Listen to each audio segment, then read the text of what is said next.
यमुनानगर में स्कूल शिक्षा मंत्री कंवरपाल ने बीजेपी पदाधिकारियों, सैकड़ों शहरवासियों और नगर निगम में कार्यरत सफाई कर्मचारियों के साथ प्रधानमंत्री नरेंद्र मोदी के कार्यक्रम मन की बात को सुना और देखा। यमुनानगर के दशहरा ग्राउंड में मन की बात कार्यक्रम का किया गया लाइव प्रसारण। राजनीति से हटकर समाज अच्छी बातों को चर्चा कर समाज को प्रेरित करते हैं पीएम मोदी। कंवरपाल पूरे देश की जनता में लोकप्रिय है मन की बात कार्यक्रम। यमुनानगर के मॉडल टाउन स्थित दशहरा ग्राउंड में पीएम नरेंद्र मोदी के मन की बात कार्यक्रम का लाइव प्रसारण किया गया। हरियाणा के स्कूल शिक्षा मंत्री कंवरपाल ने इस कार्यक्रम में मुख्य अतिथि के रूप में शिरकत की। बीजेपी नेताओं और सैकड़ों शहरवासियों और यमुना नगर निगम में कार्यरत सफाई कर्मचारियों के साथ स्कूल शिक्षा मंत्री ने पीएम नरेंद्र मोदी के मन की बात कार्यक्रम को देखा और सुना। इस दौरान कार्यक्रम को लेकर शहरवासियों में काफी उत्साह दिखाई दिया। स्कूल शिक्षा मंत्री ने कहा कि पीएम मोदी इस कार्यक्रम के जरिए पूरे देश को प्रेरणा देते हैं। स्कूल शिक्षा मंत्री कंवरपाल ने कार्यक्रम मन की बात कार्यक्रम के आयोजन के लिए मेयर मदन चौहान को बधाई दी।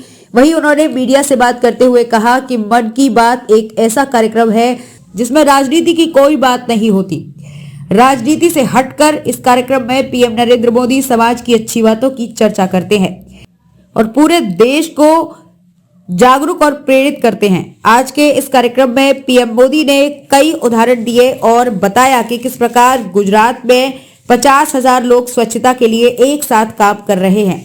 उन्होंने कहा कि चाहे स्वच्छता का विषय हो, चाहे पानी का विषय, अगर हम सभी अपनी जिम्मेदारी को समझें तो एक बहुत बड़ा बदलाव आएगा। हमें खुद में थोड़ा परिवर्तन लाने की जरूरत है। आज पर्यावरण को, पानी को बचाने की जरूरत है। पीएम नरेंद्र मोदी इस प्रकार के कई विषयों और समाज को जागरूक और नई दिशा देने वालों का जिक्र कर सभी का हौसला बढ़ाने का काम करते हैं और इन सभी बातों को लेकर पीएम नरेंद्र मोदी मन की बात कार्यक्रम में पूरे देश का ज्ञानवर्धन करते हैं। मन की बात कार्यक्रम पूरे देश का लोकप्रिय कार्यक्रम बन चुका है। इस मौके पर आयुष्मान चिरायु योजना के 50 लाभार्थियों को कार्ड भी वितरित किए गए।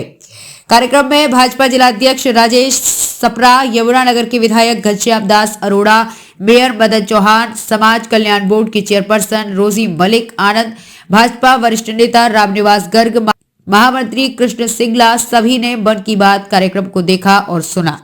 प्रभावशाली होता है। आमतौर पे क्या होता है कि जो पॉलिटिकल व्यक्ति है उससे हम राजनीति की बात की अपेक्षा करते हैं, चाहे वो छोटा व्यक्ति हो और चाहे वो राष्ट्रीय अध्यक्ष, तो उससे भी यही अपेक्षा करते हैं। लेकिन माननीय प्रधानमंत्री जी इसमें किसी प्रकार की भी पॉलिटिक्स की बात नहीं करते, बल्कि जो लोग जिन्होंने अच्छा काम किया, चाहे वो स्वच्छता के लिए अगर कोई काम कर रहा है उसके लिए, या कोई शिक्षा देने के लिए काम कर रहा है उसके लिए, चाहे कोई पानी बचाने के लिए काम कर रहा है उसके लिए, कोई पर्यावरण के लिए काम कर रहा है उसके लिए, और कोई गरीब व्यक्ति की मदद करने के लिए काम कर रहा है। मतलब जो भी लोग अपने अपने क्षेत्र में अच्छे काम करते हैं तो उनका माननीय प्रधानमंत्री जी दिख रहे हैं। जैसे हमारे यहाँ एक लड़की है बूढ़ी से, जबकि हम तो यहीं रहते हैं, हमें भी ध्यान नहीं है, लेकिन माननीय प्रधानमंत्री जी ने उनका जिक्र किया कि किस प्रकार से उन्हें शिक्षा ग्रहण की, उसके बाद किस प्रकार से वो बच्चों की मदद कर रही। हमारे यहाँ एक शहद का उत्पादन करते हैं किसान, तो बहुत सफल है।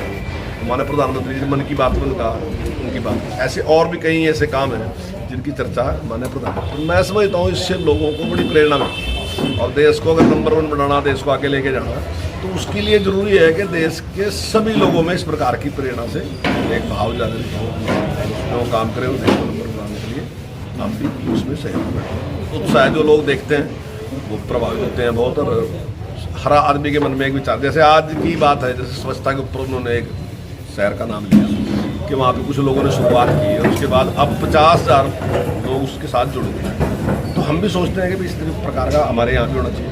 तो ऐसी एक प्रेरणा लगती है। मैं ये नहीं कह रहा कि मैंने शुरू ही कर दिया, पर मैं ये तो कह रहा कि एक मन में भाव तो जगता है। जब ये भाव कहीं मन में जगता है, मान लो पानी को बचाने का भाव मन में जगता है, मैं मानता हूँ कि सब लोग ऐसा नहीं करेंगे, लेकिन अगर कुछ लोग शुरू कर देंगे तो एक शुरुआत होगी, बड़ा काम हो सकता है।